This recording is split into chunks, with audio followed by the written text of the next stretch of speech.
Hai hai. Channel Ruang Kosong. Di sini Ngademin akan membacakan salah satu versi novel Donghua yang sangat keren, yaitu Battle Through the Heavens. Tapi sebelumnya, perlu Ngademin ingatkan, jangan lupa di-subscribe dan nyalakan loncengnya biar tidak ketinggalan update yang terbaru. Oke, mari kita gaskeun ya gan. Yuk sikaat.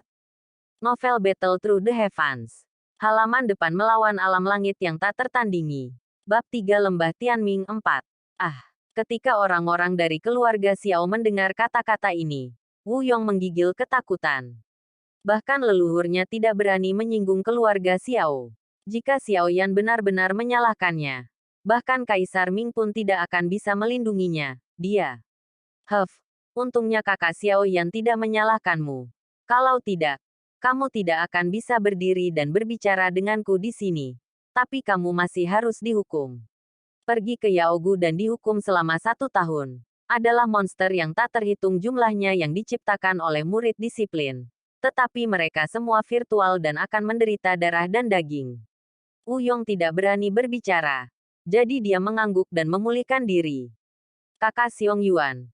Lupakan saja. Ini hanya diskusi umum. Tidak perlu menghukum kakak laki-laki ini. Xiao Yan juga memulihkan dirinya. Menebak bahwa lembah iblis yang dikatakan Xiong Yuan bukan tempat yang baik. Mengguncang miliknya, kepala dan berkata. Xiong Yuan melirik Wu Yong, yang menundukkan kepalanya, menghela nafas, dan membiarkan Wu Yong pergi sendiri. Dia tidak menyangka ini akan terjadi setelah dia pergi sebentar. Jika Xiao Yan baru saja terluka, bagaimana dia bisa menjelaskannya kepada Kaisar Ming? Orang tua Xiao sedang menunggu di lembah, menggelengkan kepalanya dan tersenyum pahit. Kakak Xiao Yan baik-baik saja. Karena kamu sudah menonton kompetisi ini, aku akan membawamu ke Istana Teknik Dou dan Aula Kemajuan. Kata Xiong Yuan. Kali ini dia tidak berani meninggalkan Xiao Yan. Banyak orang.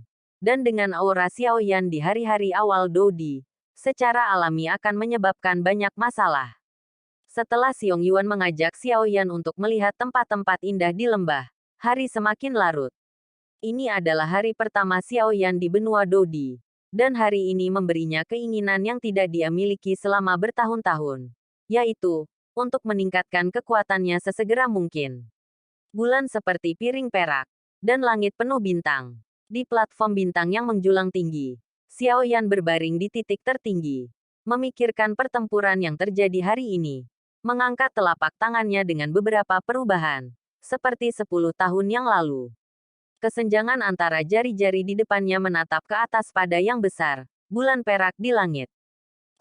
Memikirkan pertempuran sore ini, Xiao Yan menghela nafas ringan. Dia merasakan pertempuran itu. Di dunia ini, sepertinya ada kekuatan khusus yang menekan kekuatannya sendiri. Apa ini? Kekuatan macam apa? Keinginan akan kekuasaan dan kekuatan segera membanjiri hati Xiao Yan. Xiao Yan menarik kembali telapak tangannya dengan malas dan meletakkan tangannya di belakang kepalanya. Perpisahan hari ini membuat Xiao Yan sedikit linglung. Di hati Xiao Yan, bagaimana dia bisa rela menyerahkan benua tempat dia dibesarkan? Memikirkan berapa lama jalan menunggunya. Dia sedikit bersemangat dan sedikit khawatir. Dan dia takut dia tidak akan melakukannya. Tahu kapan harus kembali. Saya tidak bisa tidak memikirkan wajah-wajah menawan itu. Tubuh yang indah. Dan geng anak-anak nakalnya. Sedikit kesepian. Hei, saudara. Apa yang kamu pikirkan? Suara ini mengejutkan Xiao Yan. Bukankah ini Xiong Yuan? Xiong Yuan juga berbaring seperti Xiao Yan dan menatap bintang-bintang di langit. Xiao Yan menghela nafas ringan. Apalagi yang bisa saya pikirkan? Tentu saja saya rindu rumah. Jangan bilang kamu tidak ingin pulang. Petik 2. Xiong Yuan tersenyum kecil. Lalu menggelengkan kepalanya. Aku tidak ingin rumah. Karena aku tidak punya rumah. Hanya ini rumahku. Aku bagian dari keluarga terlantar. Kenapa aku harus bernostalgia? Jalan. Saudara. Izinkan saya memberitahu Anda. Jika Anda datang ke sini, Anda tidak akan dapat kembali ke benua Doki. Ketika Xiao Yan mendengar ini, dia melompat dari tanah dengan ketakutan. Kaisar Ming tidak memberitahunya tentang ini, dan segera berteriak kaget. Tidak mungkin. Tidak bisa kembali. Itu berarti aku tidak akan pernah melihatmu lagi. Ke keluargaku. Xiong Yuan melihat ekspresi terkejut Xiao Yan dan hanya tersenyum kecil. Sebenarnya, itu tidak sepenuhnya mustahil. Tetapi sejauh ini tidak ada yang bisa melakukannya. Mendengar ini, Xiao Yan segera meletakkan batu di hatinya. Setidaknya ada jalan. Xiao Yan menghela nafas dan bertanya, saya tidak tahu harus berbuat apa. Tolong beritahu saya, senior. Ekspresi Xiong Yuan menjadi cerah. Dan dia berkata sambil tersenyum, sebenarnya, metode ini sangat sederhana. Yaitu melampaui Dodi. Semuanya mudah dikatakan setelah itu. Tetapi sayangnya, Anda juga tahu bahwa hanya satu orang yang telah melampaui Dodi selama ribuan tahun. Dan menciptakan ruang ini. Kesulitannya bisa dibayangkan. Hati Xiao Yan berdebar. Sudah berakhir. Dia tahu dari informasi yang Kaisar Ming berikan padanya sebelumnya. Betapa sulitnya untuk melampaui Kaisar Dou. Belum lagi betapa sulitnya. Waktu saja membuat Xiao Yan tidak bisa menerimanya. Butuh 1000 tahun untuk meningkatkan bintang menjadi 2 bintang. 4000 tahun untuk meningkatkan bintang 2 menjadi bintang 3. Dan bahkan 10.000 tahun untuk meningkatkan bintang 3 menjadi bintang keempat. 9 bintang, bahkan lebih mengkhawatirkan untuk melampaui Kaisar Dou. Pada saat itu, saya khawatir kerabat saya tidak ada, kan? Memikirkan hal ini, Xiao Yan merasa sedih dan diam. Berpikir bahwa dia mungkin tidak akan pernah melihat kerabatnya lagi. Xiao Yan tidak bisa tenang. Xiao Yan sangat sedih karena dia tidak akan pernah melihatnya lagi. Jika dia tahu ini, mengapa dia dipromosikan menjadi Lao Shizi, novel Battle Through the Heavens. Halaman depan melawan alam langit yang tak tertandingi. Bab 3 Lembah Tianming, 5. Siapa yang peduli? Karena kamu dapat kembali setelah melampaui Kaisar Dou. Lalu cobalah untuk melampaui. Setidaknya masih ada secercah harapan. Suner, Cailin, anak-anak, tunggu aku. Setelah lama sedih, Xiao Yan perlahan pulih. Selama beberapa dekade terakhir, Xiao Yan telah mengalami keputusasaan yang tak terhitung jumlahnya. Langkah demi langkah, Xiao Yan secara alami membentuk karakter yang kuat. Xiao Yan penuh dengan ketekunan pada awalnya. Meskipun saya khawatir itu hanya 1 dalam 1 miliar peluang. Selama ada tujuan, setidaknya dia tidak akan bergerak maju secara membabi buta. Demi kerabatnya, Xiao Yan akan melakukan yang terbaik untuk melawan apapun yang terjadi. Xiong Yuan menyaksikan Xiao Yan mendapatkan kembali kepercayaan dirinya dari momen kesedihan. Dan tidak bisa menahan diri untuk tidak terkejut. Mungkinkah anak ini pasti akan melampaui Dodi? Mustahil. Berapa tahun telah berlalu? Dan berapa banyak jenius seperti Xiao Yan sekarang? Pada awalnya, mereka penuh percaya diri. Tetapi kemudian secara bertahap mulai putus asa. Xiong Yuan tidak pandai menyerang Xiao Yan. Jadi dia tidak banyak bicara. Hanya menemani Xiao Yan untuk melihat bintang-bintang. Berbicara tentang hal-hal lama. Dan berbicara tentang dunia. Setelah semalaman mengobrol dengan Xiong Yuan, Xiao Yan mendapatkan banyak hal yang membuat darahnya mendidih. Dikatakan bahwa tidak ada yang menyelesaikan benua Doudi. Dan banyak keluarga tirani disembunyikan di mana-mana. Dan tidak ada yang menemukannya. Banyak orang kuat kehilangan nyawa karena bepergian. Sehingga setiap tempat di benua Doudi penuh dengan wajah bahaya. Tidak ada yang berani mengatakan bahwa dia adalah yang terkuat. Dan tidak ada yang tahu apa yang ada di benua ini. Apa yang tersembunyi di benua Doudi. Bahkan profesi apoteker menjadi aneh dan tidak dapat diprediksi. Nilai pil obat menjadi tak terbatas. Mungkin orang kuat di depan Anda diubah oleh pil obat. Obat ini terlalu misterius. Dia bisa mengumpulkan energi spiritual langit dan bumi dan menghasilkan kesadaran spiritualnya sendiri. Kesadaran spiritual semacam ini mungkin jauh melebihi orang biasa. Bahkan pil obat di darat tidak mudah dipusingkan. Jika ada apoteker, tidak akan ada kekurangan obat-obatan penyulingan. Ada hal-hal di benua Doudi yang mirip dengan api yang berbeda di benua Doqi. Tetapi ini bukan sesuatu yang dapat dibandingkan dengan api yang berbeda. Kaisar Yan bahkan tidak dapat memiliki peringkat di sini. Dan dapat dibayangkan seberapa besar kekuatannya. Api semacam ini disebut Tianhuo di benua Doudi. Tentu saja, Tianhuo bukan satu-satunya hal yang mendominasi di benua Doudi. Dikatakan bahwa segala sesuatu saling memperkuat. Dan jika ada yang, pasti ada yin. Dan jika ada yin, harus ada semangat. Ada 3 hal aneh di benua Doudi. Ini adalah 3 jenis objek.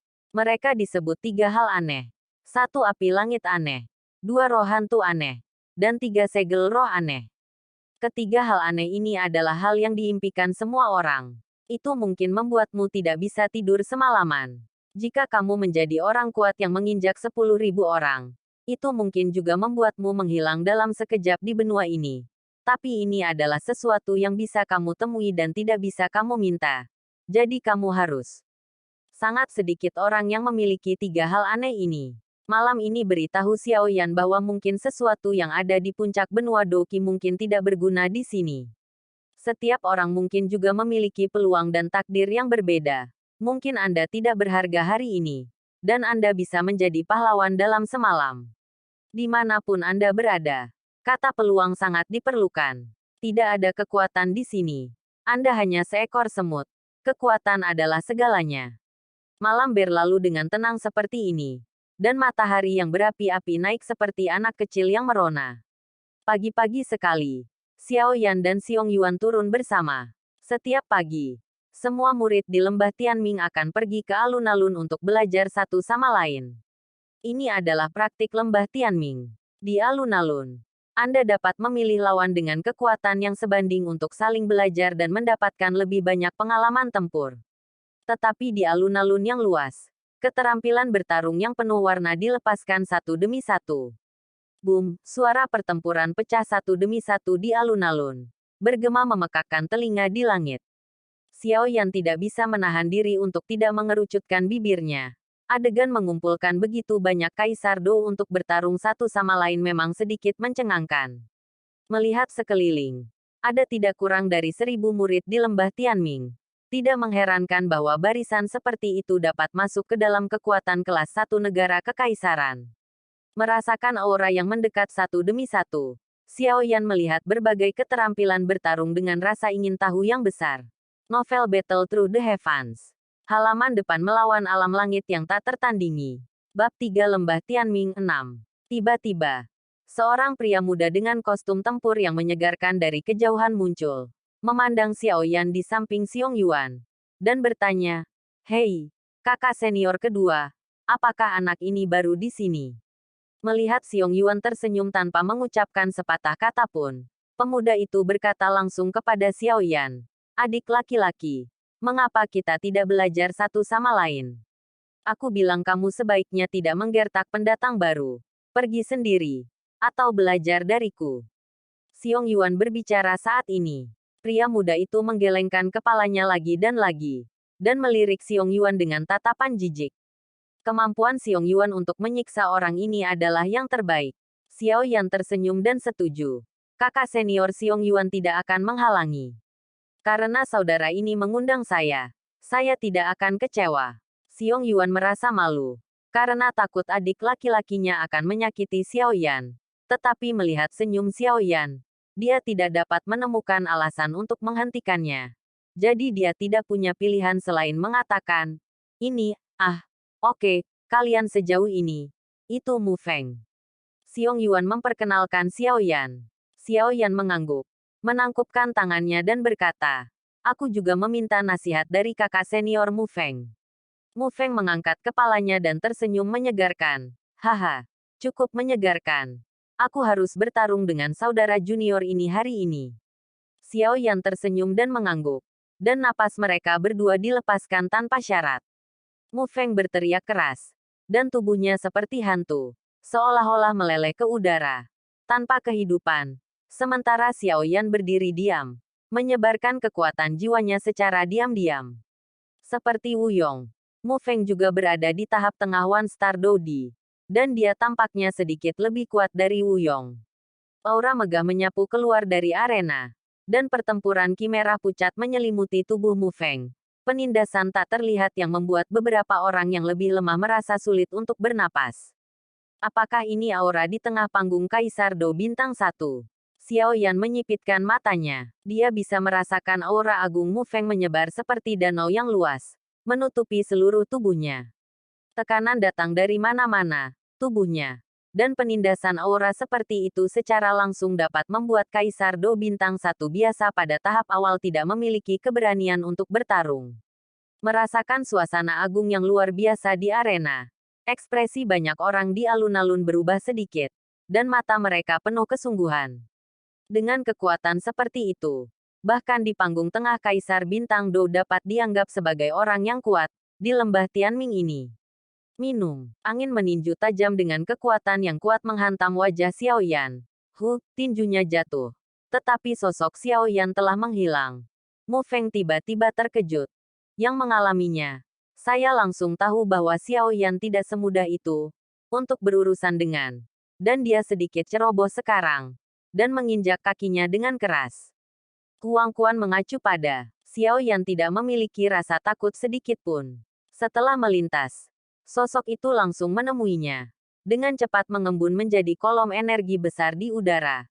Dan Mu Feng juga tidak ketinggalan. Ayo, Mu Feng melompat ke udara. Seperti elang yang bergegas menuju makanan. Wajahnya suram dan dingin. Tinjunya membeku. Tiba-tiba meledak. Orang yang tidak tahu seberapa tinggi langit. Cahayanya terbelah. Jejak tangan di tangan Mu Feng tiba-tiba bersinar terang.